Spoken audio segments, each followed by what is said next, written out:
un dia, la Diada de Sant Jordi, un dia especial per molts catalans, que aquest any està sent radicalment diferent. Per això hem obert aquest blog, on us estem explicant i us anirem explicant totes les novetats i alternatives que s'estan organitzant per poder celebrar una mica el Dia de la Rosa i del Llibre. Ja veureu que van molt més enllà del dia d'avui.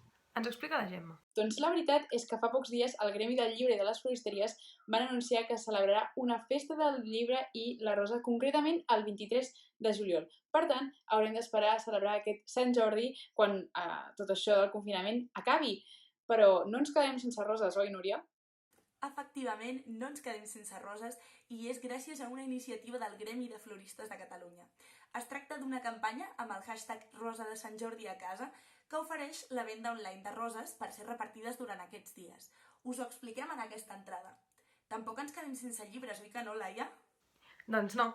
També hem publicat una entrada on us expliquem com podem comprar llibres durant aquests dies de confinament, perquè s'han engegat campanyes com llibreries obertes, amb la qual es poden comprar els llibres i recollir-los quan s'acabi el confinament a les llibreries. Malgrat la situació difícil, tenim moltes maneres de celebrar Sant Jordi. Hem llançat un repte al nostre perfil d'Instagram. Podeu anar-lo a fer si teniu una estoneta, us avorriu, i ens anem veient aquí i al blog. Bon Sant Jordi a tothom!